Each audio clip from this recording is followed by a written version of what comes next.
All right, I would love to take this opportunity to introduce our special guest today. We have with us Miss Lindsay Kate Brown, who has been praised for her lustrous, warm, and deep sound. American mezzo-soprano Lindsay Kate Brown is quickly making her mark in the world of opera. Let me tell you, I'm looking at her bio right in front of me, and she has wonderful, wonderful things listed on this bio. And I would just go through just a few of the highlights. For her 2021 season, she returned for her final season at Houston Grand Opera as the third year as the studio artist. Miss Brown was scheduled to make her role debut as Mercedes in Bizet's Carmen under the direction of Maestra Yoon Sun Kim, cover the role of Charlotte in Massenet's Werther, perform the roles of Knappen and Zaubermädchen in Wagner's Parsifal under the baton of Maestro Patrick Summers, as well as cover the role of Kundry, but unfortunately all performances were canceled due to COVID-19. She has been engaged with Santa Fe Opera as an apprenticed artist and also as a Wolf Trap Opera Feline artist, where she performed as the composer in Strauss's Ariadne auf Naxos under Maestra Emily Centuria. Along with these other notable engagements, she was a finalist of the Metropolitan National Opera Council auditions and was the first prize recipient in Opera Columbus's Cooper Bing competition in May 2019. Today, we are so gifted with her as an advocate for education in the arts, where she founded the nonprofit organization United in Opera in December 2020. The goal of United in Opera is to provide information, resources, and access to mentorship to young members of the opera community. As of August 2021, United in Opera has grown to over 2,000 followers. If you would please give me a round of applause in welcoming Miss Lindsay Kate Brown today. We are so honored for your appearance, and I am just eager myself to learn what you know. And at that point, go ahead and take it over. Hi, everybody. It's nice to meet all of you. I'm Lindsay. People call me Lindsay, Lindsay Kate, LKB, whatever you want. I am Lindsay. So thank you so much for the wonderful introduction. I am currently sitting in my really tiny apartment in New York City. I got a call about a month ago to work for the Met for the next 4 months. So I am here doing the thing. So I'm in New York City, living my life. And it's so nice to meet all of you. If at any point y'all have questions, feel free to unmute yourselves, because that's probably going to be the best way to go about it. I can see most of you, but I'll share my screen a little bit as well and give you some examples of resumes I've worked on. I also have some of y'all's as well. So I can talk to you about those. Little things about me. I grew up in upstate New York in a completely non-musical family whatsoever. Didn't know anything about what opera was. Saw one opera, I think, in 5th grade, and wanted to be a chorus teacher. Went to school for music, and they were like, "You sure you don't want to sing opera?" And I was like, "No," because I don't know what it is. So I spent a lot of time researching what opera was and what it meant to be an opera singer, and decided that was kind of the journey I wanted to take. So I did 2 degrees, my undergrad and my grad, at state schools, University of Pennsylvania, as well as SUNY Binghamton, one in PA, one in New York. And then somehow found my way down to Rice University. I did an artist diploma there, and then from there went to the HGO studio. And this is my first year as a freelance on my own, doing my own thing, and we're making it work. Other things, like I mentioned earlier, I started United in Opera in December of 2020.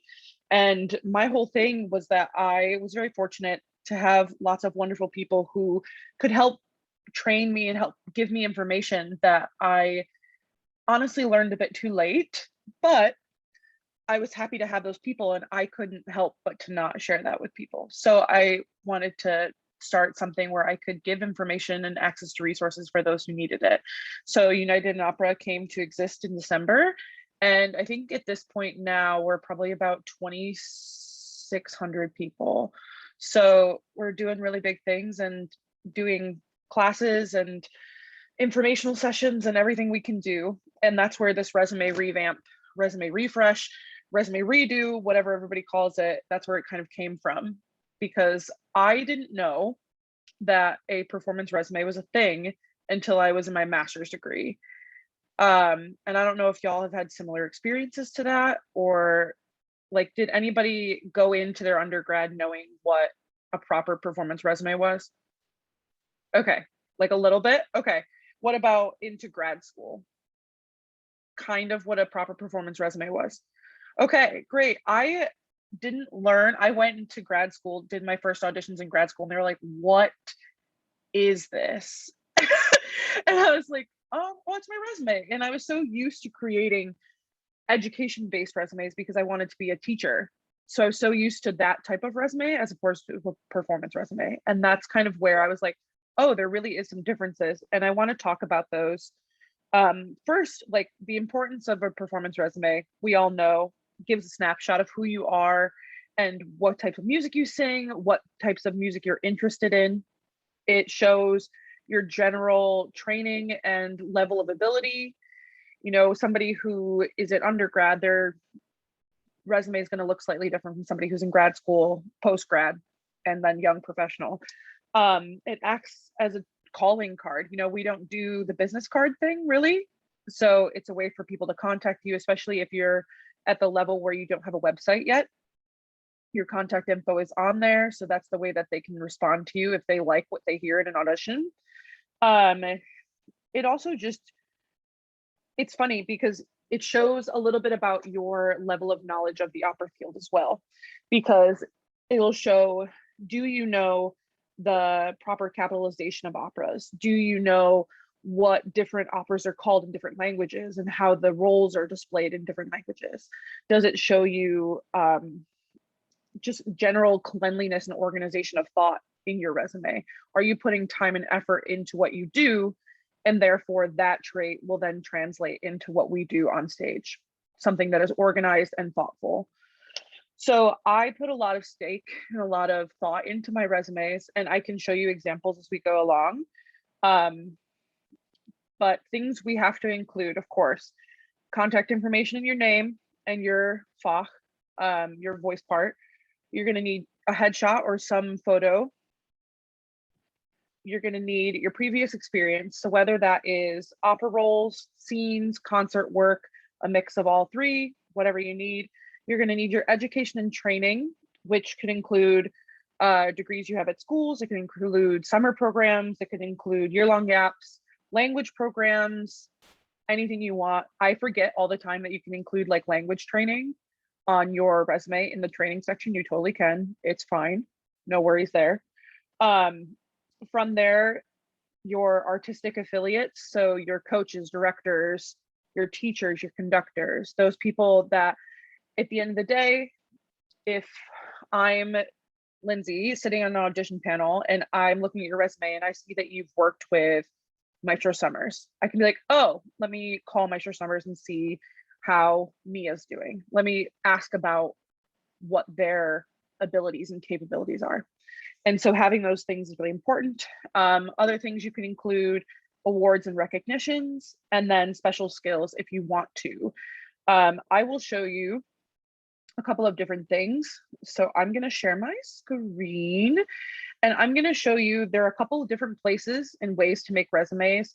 Can I see, like, just unmute yourself. Where are you making your resumes? How, like, what programs are you using? Pages. Pages. Okay, so that's a Mac app. Yeah. Word. Word. Yeah. Okay. Anywhere else? Google Docs. Google Docs. I tried Canva once. Okay. Canva. Okay. Cool. I'm going to show you two different options. So ways, like many of you mentioned, Microsoft Word, Canva. I looked up a couple of different places. Resume Genius seems okay. But I usually stick to Pages or Microsoft Word or Canva. Those are my big three that I use. I will share, oh, I have so many options. Okay, I'm gonna share my screen with you guys. And this is gonna be the resume that I used and created. Share my screen. This one I created on Microsoft Word, and y'all can see this. This is my resume here. This is what I had made prior to when was this? This would have been, I was finishing it during Santa Fe. So I update my resume almost monthly, not necessarily because I have like a new role to put on there every month or anything, but things change. My relationships with coaches and things change. My things get canceled due to COVID. You know, there are 1,000 different things that could happen. So this is something that I created. This I did while I was Santa Fe. So it would have been this summer. And it's got different sections to fill the things that we need. And my coaches and stuff at the bottom, contact info at the top, name, information, all that good stuff. But we're going to share a new option. This is something that I made on Canva. And I'm going to stop this share and switch it to the other one. Great. And I'm going to share my desktop. Great. Okay. So this is the one that I made on Canva. Face, name. It's a bit different it's similar in terms of layout, but the stylistic changes are different. I decided to go with capital letters. All of my stuff is still combined. I took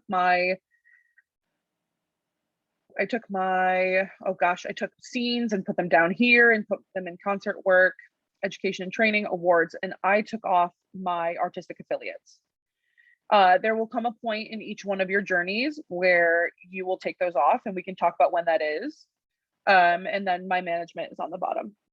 So I do want to talk a little bit about, while I'm looking at mine before we go into some of the ones that I was gifted from Calibria. So top photo, you can do the more standard version of this one as well, and having it in the side. That's totally fine. You've got your name and your Fach down here, along with your contact information. Of course, if you have management, can go up here. Mine is at the bottom of my new one. And I have mine split up with opera rolls and things that I've done here, as well as scenes. And this one uses, I don't know if y'all can see it, this one uses a key. And we can talk about whether that's useful or not. Rules prepared, concert work, education and training, including year-long yaps, summer yaps, awards, and then my artistic affiliates. So that is very similar to what I have here. The context is still the same. The information is still the same. Contact information, name, Fach, picture, opera. But instead of using a key, I chose to write the information up here in each individual line. You can choose what works best for you.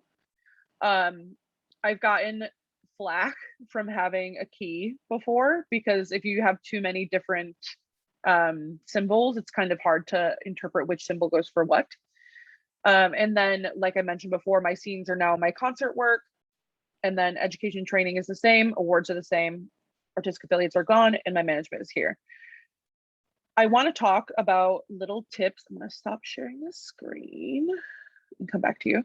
I want to talk about a few tips, and then I want to get into some of the resumes that I was gifted. The point of the resume, yes, of course, is to show everything that you've done and to show who you've worked with and the skills that you have, but it's also to showcase what you do best. You know, if you are a lyric coloratura, so I am not that whatsoever, so I'm going to make this up on the fly, but if you're a lyric coloratura soprano and these 6 roles you've done in various places that you like to do, or you've done them in scenes, and then you have a random thing where you sang, you sang Tosca, maybe not in the same genre or field, that's fine. Do you include it? Do you not include it? What are you showcasing via your opera roles, via your opera scenes? What are you showcasing? Does that represent you as an artist, who you want to portray yourself to the audition panel? And I've had this with people I've worked on where they're a soprano and they've sung Zita and Johnny Skiki. And they asked me, like, you know, is that something you want to keep on there? And I was like, honestly, I understand why you would want it on there. It is a pretty sizable role. There is a lot of use to it. I was like, but does it really show who you are as an artist and what music you sing on a general basis. So that's a good judgment call that you can make yourself. Through line of context, like I said, no need to throw everything that you need, everything that you've ever done on there. Formatting your resume is everything. Sometimes you don't have to have a ton of things on your resume. It's okay. We all started somewhere. We all had a resume that was a half a page long. We all had that. We all were at that point, and some of us are at that point now, and that's okay. There are ways to format your resume, and I'll show you an example of my friend Olivia, who's a junior in undergrad, who didn't have a ton to put on her resume, and we formatted it to make it look like there was more. Cleanliness and organization, talked about that, making sure your lines are set up right, making sure everything is like put together, looks nice. Make it about who you are as a person. So as you noticed on the one that I made in Canva, there is a lot of orange, there is a lot of like what's the word I would use, like minimalistic font. I don't use cursive, and that reflects who I am as a human, and that reflects what my website looks like as well. So my resume is matched to my website. And so when they think of Lindsay, they think of, okay, she loves the darker colors. Her roles that she sings are a bit more dramatic. She uses things that are very stark and very clear, and that follows through on resumes. It follows through on my website. It follows through on everything that I have, all of my materials. Check your spelling and your capitalization of opera roles and companies, and if you're using the correct punctuation, using the correct capitalization, using the right accents, and that's stuff that you can totally check. And I can talk about some like very general things about Italian and German and French, and we can talk about that if you want, no worries there. Artistic affiliates, if you are including them on your resume, which most people do, this is the first time I haven't had them on mine, should be in alphabetical order, not in order of importance, whether that be importance to you or importance to the industry. I have seen many a situation where people have not put them in alphabetical order, and then frankly people get like, I hate the word butthurt, but they get a little butthurt about it. And I'm like, okay, we're just putting them in alphabetical order. You can contact who you want to contact. Using columns or something that's going to help you keep things in a straight line. You definitely want to keep things as neat and tidy as possible. And using a key, I think, is at your discretion. I moved away from a key this year, and I kind of like it better, if I'm being honest. I think a key is good and it can help keep things organized, but if you have too many different symbols, it could be hard for them to read and hard for them to kind of like get a scan. Because the whole point of a resume when you're in a 10-minute audition is for them to be somehow simultaneously listening to you and gauging your technical ability, your artistic ability, gaining your like knack for languages, as well as seeing all of the things that you've done and seeing what types of roles that someone could cast you in or what type of concert they could put you in. And that's a lot for somebody who's on the other side of the table to do it once. So you want to make it as clear and concise as possible and really showcase who you are as an artist. And maybe that's something that we don't talk about enough, if I'm being honest. I know every single resume ever that's existed in the past 5 years is like plain white canvas, name and FOC at the top with the, contact info, a black solid line, and then information. And all the resume reviews that I've been doing, I've decided to put in some color, and I've decided to put in slightly different fonts and things like that. And the response that I've gotten from artistic admins that I've worked with throughout the summer and things like that has been positive. You don't want to go too overboard with it. We can talk about what that means. But it shows who you are a little bit. And I think sometimes in the materials that we present, we're a little bit afraid of what that means. So why not do it and see what happens? Yeah, so I want to definitely like leave time for questions and show examples. Does anybody have a question as of now? I know that there's a couple. So yeah, we've got a few in the chat. So I was actually gonna wait and go back to those, but yeah, let's do it now while we got a second. So Denise asked, do you find it better to share the Canva style resumes or the other format? I have not found negative impact for either option. I think if you find a way to use the Canva ones that look creative but are still very easy to read and to communicate what you do, I don't think there's anything wrong with that. But I don't think there's anything wrong with keeping the more traditional style. I have seen success with both options. I used the Canva based one for my house auditions in Santa Fe this past summer. I switched it right before the audition, and I mean, everybody who was there that I already knew, none of them said anything negative towards it whatsoever. And they would tell me. So, okay. What else we got? Did we only list coaches we currently work with? If they are someone we were with in the past and still have a relationship with, can we keep them on? I like to think the answer is yes, because the point of anybody who's on the bottom of your resume, whether they're a teacher, a coach, director, conductor, is they want to be able to say something positive about you as a person and you as an artist. So if somebody, if it's somebody you worked with 3 summers ago at a program and you still keep in touch with them and you're still like actively fostering that relationship, even if they haven't seen you as a singer one-on-one in their studio in the past year and a half or whatever, it's okay, because they can still speak very highly on who you are. They can speak to your musicianship. If you're communicating with them, sending them videos, they can speak to your growth. I think it's totally okay to keep them on. Okay. I'm going to do this last one for now. We will get to the Sure. other ones, but just in the interest of the flow, if you will. But Yeah, of should we course. use pronouns on our resumes? I don't see any problem with it, if I'm being honest. I think we as a art form are becoming more open to those things. I mean, as we should be, frankly, but like, I think that we are becoming more open to those things. So why not put them on there? In which case you could put them, I'm trying to think, I guess it would depend on the format of your resume. Obviously it would go at the top, but whether you put Lindsay Kate Brown, she, her, and then mezzo-soprano underneath or whatever you need is up to you.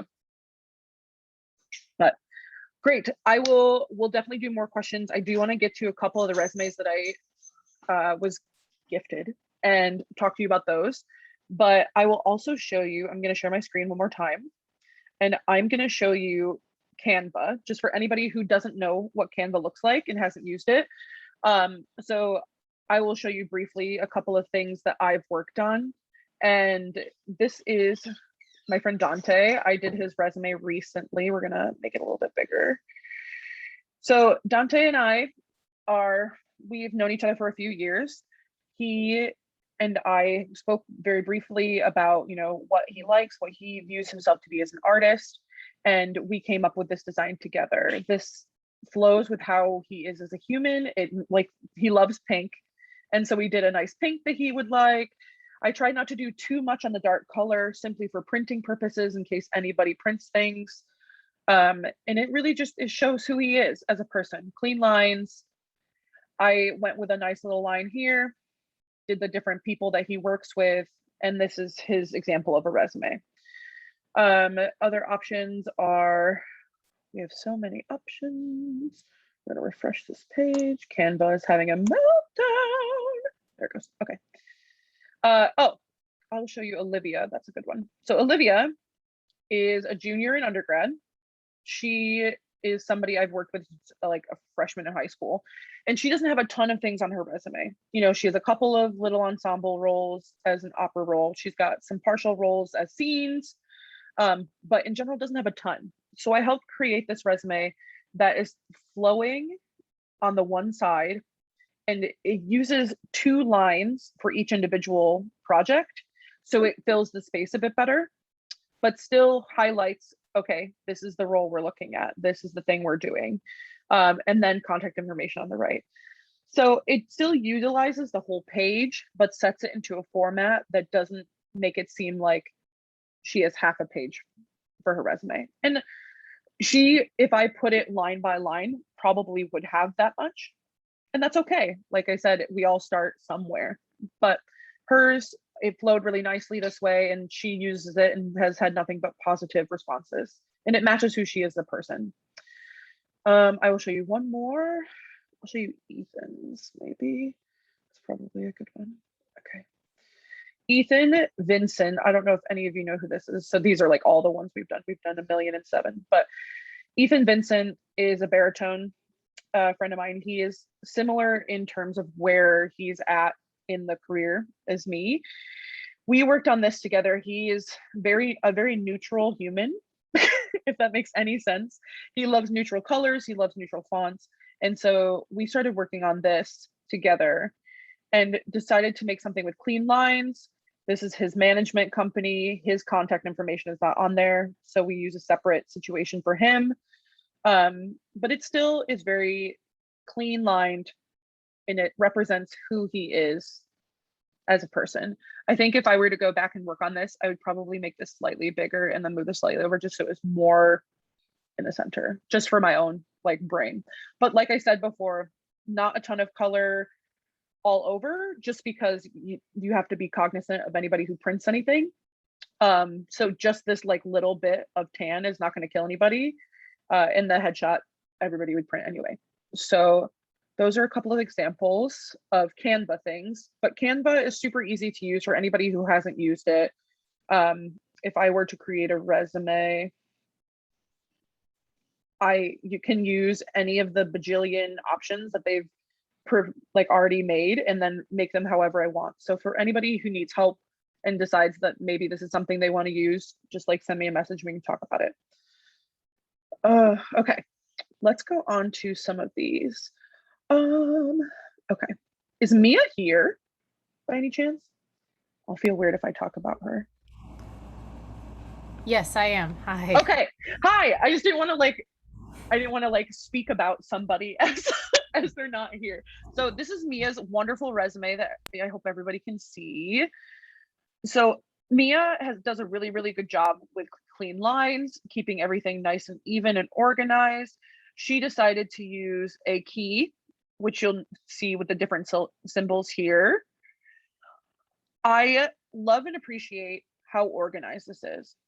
I like the sections, we've got roles, we've got into concert work, training and education, and then teachers and related skills. All of these are super important. I think the flow is nice.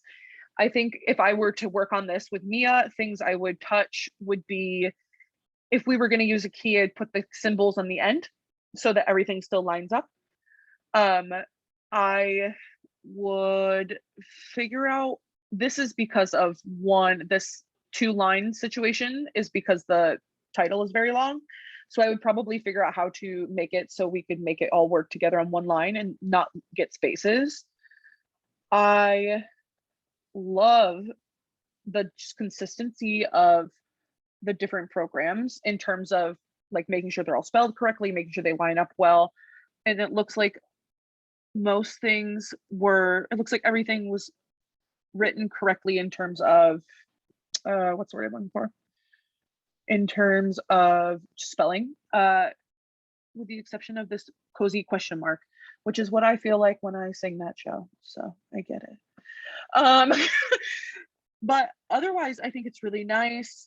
I think we would work on just making it a little bit cleaner, just so that it find a way to help it represent what she wants to be. And then I probably would make a little header here just so that there's a separation between the training and education and the teachers. But still really beautiful, really nice. We've got name, contact information, Fach on top, perfect. Headshot on the top, perfect. Yeah, it looks nice though. Okay. Is Lily here? I'm just like clicking people that I have. Yes, I'm here. Hey Lily, what's up? Okay. So I love this. I looked at all the resumes that I was sent and they all look really good. They're not like, nobody is shameful. Nobody is sad. It's all good. So Lily, I love this line that you have underneath your contact information. I think if you're going to go with this more traditional look, which is totally fine, having a line that separates your name and your contact info from your actual resume makes it look clean. It gives it a nice header. So whether you decide to do that this way or with some sort of like box, like you can make it however you want. If you're going to use Pages or Word, you can do either of those things on Word or on Pages. I love the spacing between the different individual sections, super important for flow. Lily uses a key, totally fine. What else am I looking at? Perfect. I'm like going through everything. I would love to see the years of your training and education, just so that it continues along the side here, just when they were, either when the entirety of your being in school or when you graduated, either or. I would love to see that, just so that we know when those happened. And you could combine your training and education together. So Wichita Grand Opera, you worked in 2015. You could have done that in between Grand Valley and Wichita, or you could have done that while you're in Wichita, or whatever you need. And it's kind of cool because it shows, okay, when I was in my master's degree, I did my first summer program. And then when I went to my young artist program, when I went to Rice for my AD, that's when I did Des Moines, and that's when I did Aspen. So it shows kind of like your journey in terms of like what you've gone through and how you have grown as a musician. So I would connect them together, and then put the years. And then great, the teachers, coaches, directors, wonderful. And it looks like they're already in alphabetical order with the exception of the teachers. But that makes sense because my guess is you probably did them by who you study with now, and then going down would be my guess. But it looks great, and I love this headshot. Okay, we'll do one more. Wait, can we do yours? Is that okay? That is fine. Okay. All right. I love this headshot. Number one. Let's start with there. But I think this is great. I love, like I said, name, Fach, contact info all the top. Perfect. Roles, scenes, concerts, teachers, awards, education. Everything is separate, which is really nice. And there's space in between each individual section, which I appreciate. I would consider moving your teachers and your coaches, directors, conductors to the bottom. So that way, because it's the way that the columns are written currently, you want to have as many columns in line as possible without having the break in the middle of the 4 columns, these 4 columns versus these 4 columns. Because they're slightly off center from here to here. So it breaks up the line a little bit. So I would probably bring it down. And then for your awards, bring them up. You could scooch this guy to be in line with this one.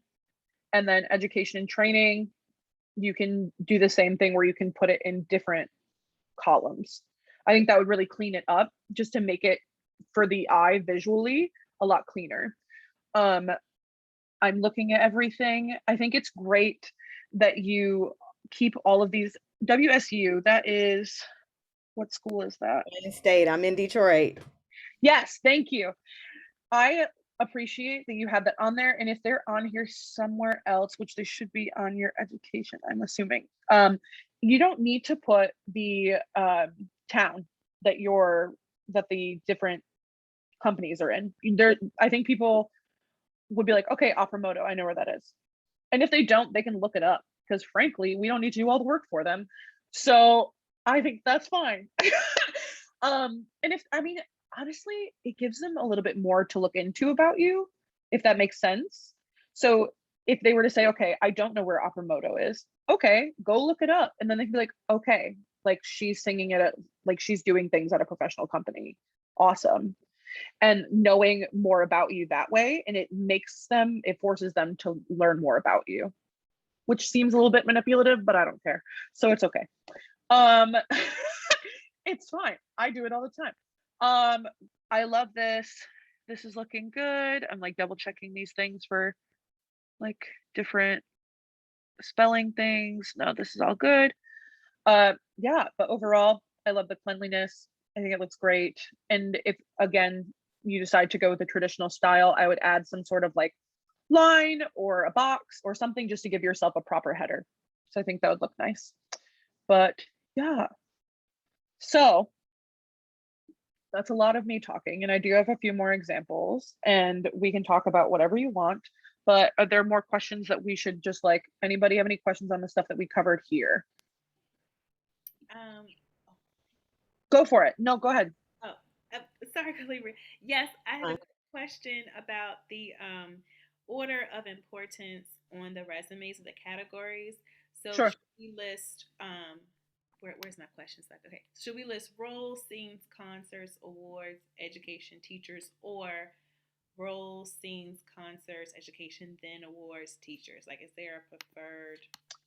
I don't think that once you get that far down the resume, I don't think anybody's going to be like, oh, she put her education before her awards, or oh, she put her awards before her education. I don't think it's going to matter. I traditionally have seen awards and then education. So I would probably go that way, but that's just what I've seen. But now that we're getting into these different looking resumes, and some that are 2 columns, some that are slightly different in terms of style, things are going to change. I think as long as contact information, opera are at the top, I think that's like step one. Yeah. Oh, I had one more. No, it's okay. Go for it.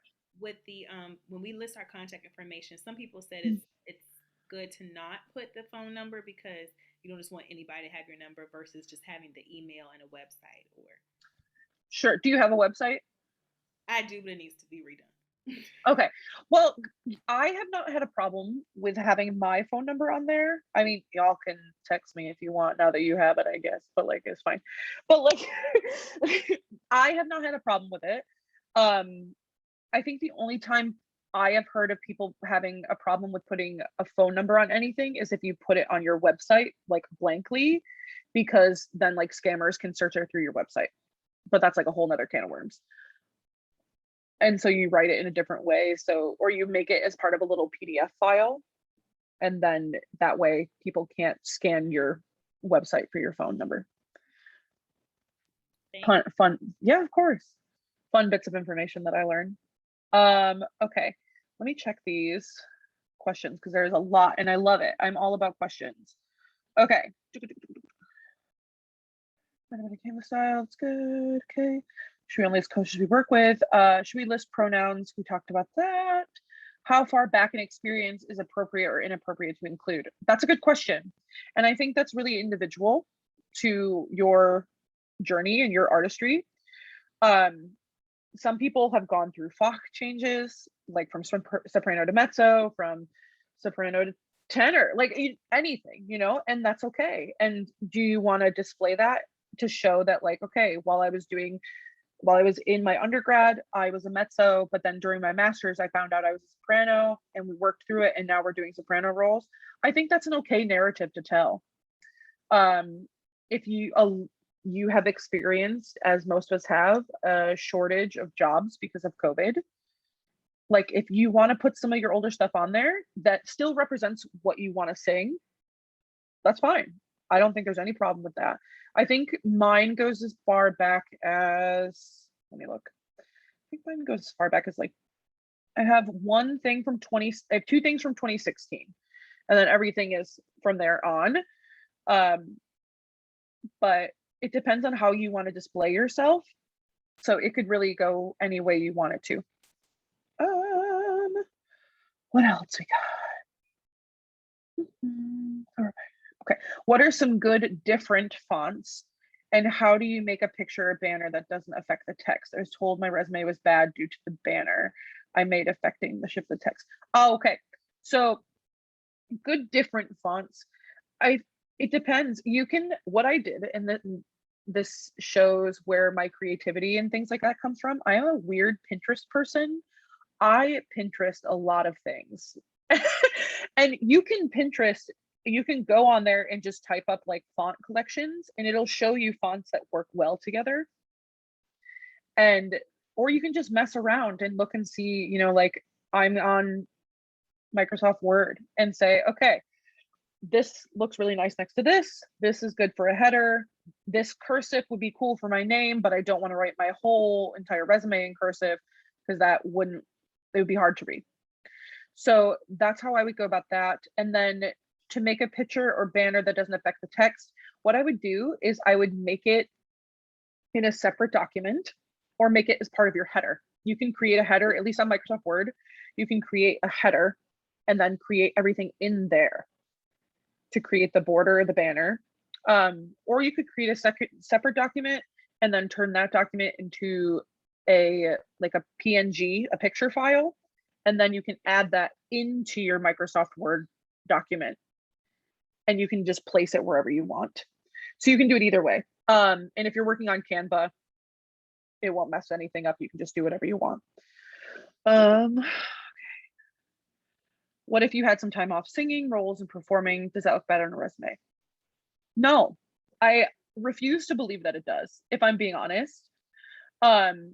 People have time off from singing for a million different reasons. You know, it could be something that happened, like you needed to take care of something for your family. It could be, I mean, everybody from this pandemic. It could be you decided you wanted to start a family. It could be a million different things. And if somebody looked at that and asked you about it, if you felt comfortable talking to them about it, then talk to them about it. And if anything, it's just going to make them want to learn more about you as a person, and it shows who you are. I was, to be quite honest, I didn't have the job that I have at the Met a month ago. I think I talked to Calibri about this a little bit. I didn't have this job a month ago, and I was fully anticipating going and not having any jobs for the season because it's COVID life. I just got out of a young artist program. I was fully anticipating it. And I decided, you know what? If I have a blank spot on my resume, I'll tell them why. I'll be like, girl, we stepped out of a young artist program in a pandemic. I don't know what you want me to do. Like, and so if somebody asks you, you can tell them if you feel comfortable. And it teaches them a little bit about you and how you get through situations. So I don't think it was a problem. What are your thoughts on how many artistic affiliates to include? The more the merrier, or try to keep things succinct? I would go, my rule of thumb with any artistic affiliate situation is it needs to be somebody who can speak highly of you as a person and as a musician. So if you have 3 coaches that can speak about you, like from both standpoints, great. If you have 1, fine. If you've got 10, maybe not 10, just because you'll run out of room.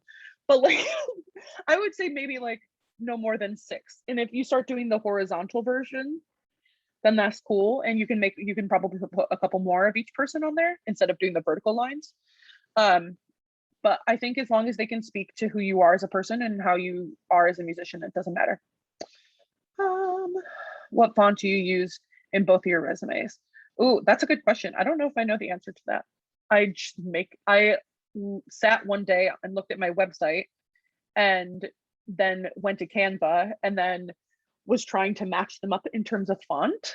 I like clean lines. That's how I function. I will tell you what my Canva ones are because I can just look at my resume. But use whatever you want, whatever speaks to you. I will say, okay, I'll share this with you and show it to you. Da-da. Great. Okay, so this one is Versailles. Love it. It's clean. I like the capital letters. This one is, I'm sure that there's a better way to say this other than Montserrat, but I just think of the singer. So that's where I go with that. So I use that. This is also going to be Versailles. And then this is Varela Round. And then that matches this one. And then if you go to I'll show you. Okay, I know. Thank you. If I show you my website, it's very similar in style, very clean, bold letters, same color orange, same situation. Ta-da, it looks the same. Okay, I'll stop sharing my screen. Okay. Does anybody have any other like follow-ups? I know I'm like answering these questions, but I would love to hear, like, you can just speak to me. Like, I'll answer questions for sure, but I love, like, I'd rather talk to somebody than talk at you. I have a question. Go for it, Larissa. What would you do if you sang a role in English? Because we did a lot of like English in my undergrad, but I like just pretend and still do it. So like magic flute instead of Die Zauberflöte. Mm-hmm.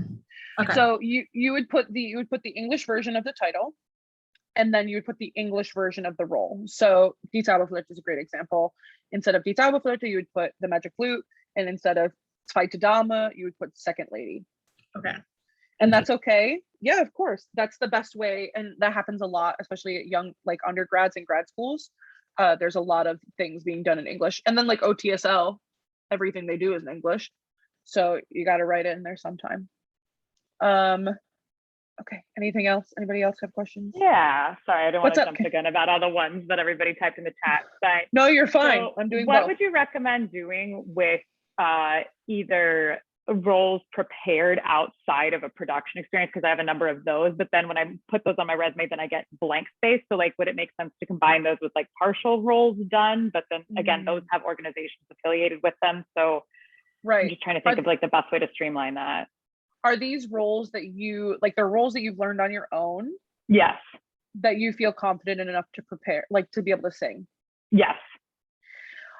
You can put them on there. I know that when I've had discussions about that before with like other admin people, that they've advised me to not put them because I don't have somebody, whether it's an organization or whatever affiliated with them, to like, not, I don't want to say to back you up because I hate that, because you can learn your Yeah, no, own I got what music, you're you know saying. what I mean? Yeah. But I have 2 roles prepared on my old resume, and those were roles that I had like coached and prepared and learned for HGO, and then that next week everything was canceled because of COVID. So those are the only reason I have roles prepared on my resume. I think a better option for you would be on your audition rep to have a separate section. You've got your 5 arias or whatever, but you can also put like roles prepared. You could put that on there, because then if they want to hear something from it, they can. Okay, cool. That makes sense. Thank you. Oh, yeah, of course. So we got a question from Jamie here. She Please. says, I've been told by some folks, once you are out of school, you should remove university productions. Thoughts? Question mark. I still have my Rice stuff on there. So that was my AD. I did get rid of my undergrad and grad stuff. I think if it was recent enough, and I think even if it wasn't recent enough and it represents stuff that you would sing now, and it's not like outlandish and weird, I think it's fine. I have never seen somebody be like, you should take that off. So I would not. I would keep it on if you think it represents what you do and who you are. I saw that. What type of paper would you recommend for printing a resume? Honestly, just regular paper. If you want to be fancy, you can like go get yourself some like cardstock, which I did for a season. But nah, they don't care. Most people, to be quite honest, like most people are moving to the digital thing anyway. So a lot of people aren't even asking you to bring resumes, and if they do, they like look at them and then they set them aside. They're like, I have this on my computer. I know a lot of different individuals are also starting to not really even look at resumes, and they're starting to look at the databases that they've created about each and every one of us, which is a weird thing that I hate. And so they don't even need to look at your resume, because they know, okay, I've heard you 3 times. This is what you have, and this is the stuff I got off of your resume. So I wouldn't worry about a ton about what paper to use. Are we able to take advantage of your services after this? If so, what are your rates? Yeah, of course. So I started doing these resume redo, revamp, reschedule, whatever. I started doing those. They've been called like 18 different names. I really don't know what they are anymore. My company, United in Opera, started doing those in July as a way to like help young artists prepare for the upcoming audition season. And we were just planning on doing them in July, but people keep sending them to us, so we keep doing them. And we ask for a donation of like $10 or more if you can do it, but 10 is like what we ask for, and all of that money doesn't go to me. It goes to we're launching our website in December, so it's going to the creation of that, and also we give away a lot of free things like free coachings and lessons and stuff, and so it goes to paying those people. So if you want to, you can send me an email, lindsaykatebrown@gmail.com, and we can talk about it and see like what works best for you. But yeah, so that's me. We would definitely give you more. Thank you. Oh, thanks. Yeah, are there other questions? It's okay to ask specific things. Claire, go for it.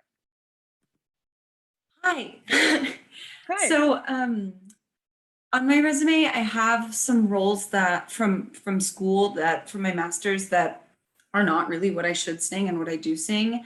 And then I have other roles that aren't on there that were like partial or scenes programs kind of from earlier on, but are the Sure. kind of lighter pants role stuff that is what I should be singing. Do you think Sure. it's more beneficial to keep the like a full role at a university during my master's, or do you think the more representative stuff is more ideal? Are the things that are full roles like really, really wild? Like you should be Olga singing. in Eugene Onegin. I'm a Carabiner. Okay. Okay. That one arguably, just because one of my really good friends sang both Carabino and Olga this summer at Santa Fe, arguably I'd keep that on there. Yeah. Okay. All Yeah. right. That's fine. Yeah. And I mean, if they hear you and they're like, okay, she maybe shouldn't sing Olga, then that's okay. Yeah. But, Like no one's gonna hire me to sing that, which is fine. Yeah, I think that's okay. Okay. Thanks. I would say, yeah, of course. Is it Maitri? My tree. But yeah, My thank tree. you. Of I course. actually had Go a ahead. super similar question to Claire, but just kind of coming from more, I just got out of undergrad Okay. and, COVID of it all. Yeah. Did some scenes this last year, all pretty wildly inappropriate for my voice and what I'd actually to represent on my resume. Sure. But do I show just like a gap essentially for this year, or do I just put these scenes on there that are a little strange? I think maybe as an undergrad, I think people are going to be a bit more forgiving in that situation than somebody who is my age of 29 and has me singing, high soprano rep, low mezzo rep. Like if it was me, they'd probably be like, okay, you should probably not do that. But I think it's okay. I think right now you're building your resume, you're trying to figure out what you sing, you're trying to figure out what your spot is, and you're young enough that you're not like, I am following the career path of Diana Damrau or whoever. You know what I mean? You're young enough where you can try things and no one's going to be like, that's ridiculous. So I would keep them on there as long as they're not like, you sing Zerbinetta and they have you sing an Olga. Sounds good. Yeah, they're not quite that wild, but thank you. Yeah, of course. And if you ever want to send them to me, we can like talk about them like from a very specific standpoint. But yeah. Okay. I have 3 minutes, so you can ask me other things, or I can just tell you that you can email me or like go through my contact information on my website or through United Opera or my Instagram and ask me questions if there are things that are specific to you that you maybe didn't want to like shout out to the world. That's totally fine. Or if you want me to look at specific portions of your resumes, totally fine. I'm here to help. So yeah. Is that okay? I was like, that's fine, right? Ooh, Isabel, organizing a rep list. Rep list, you can go from different standpoints. Some people put their first aria first, whatever they normally start with. Some people just put them in alphabetical order based on the title or based on the composer. I always put mine in alphabetical order based on the composer. So that's how I do my rep list. And so I have like 8 things on there, of course. All right, I will turn it back over to the Opera NexGen people. Thank you all for having me and feel free to contact me. This was just an amazing experience. If we could all just do a big old Zoom round of applause. Maybe we can't hear it, but we can feel the love. Thank you so much, Lindsay. Yeah, of course, anytime. It just really strikes me too how benevolent you are, and still very humble on your journey and willing to give back. That's something that I think is very important, and I think a lot of us in this industry can definitely attest to that as well. So thank you so much. That was just amazing. And I will be emailing you. Yeah, send me, if you have questions, send me your resumes. We can talk about it. We can figure it out. We will discover Canva together. I love it. I love it. All right, you all, bear with me. I have just a few announcements. Thank you all for coming. Thank you all for bringing your questions, your resumes, all of your insight. Great vibes on this call. Thank you so much. Once again, this has been a recorded webinar. So in a few days, it will be up on the Opera NexGen YouTube channel for a replay. So feel free to scout for that and watch it at your leisure. I'm going to go ahead and just do a really quick plug for Lindsay. Lindsay has been so gracious enough to donate her time today. And so if you feel so moved to, please Venmo her at Lindsay Kate Brown. I will drop that in the chat here. Again, that is Venmo at Lindsay Kate Brown. Thank you so much once again. Please feel free to check your emails, and we hope that you all will join us at the next webinar, October 17th. That's Sunday, October 17th at 4 p.m. Eastern Standard Time. We have a conversation with speech pathologist Sarah Ondoxson Pickett, who will be discussing speech pathology and vocal health. The invitation to register for that webinar will be coming soon, straight to your email because you registered for this one already. If you have not already, follow us on the gram at Opera NexGen, and please come on and support our season. On December 11th, we will have our production of Night Trip, and on March 4th and 6th, Orfeo ed Euridice by Gluck. Can you tell my languages are a little rusty from COVID? All right, but please support our season. And if all hearts and minds are clear, that will be the end of our time today. Once again, let's give a round of applause to Lindsay one more time. Woo! Thanks, Oh, y'all. thank you all. Take care and stay safe.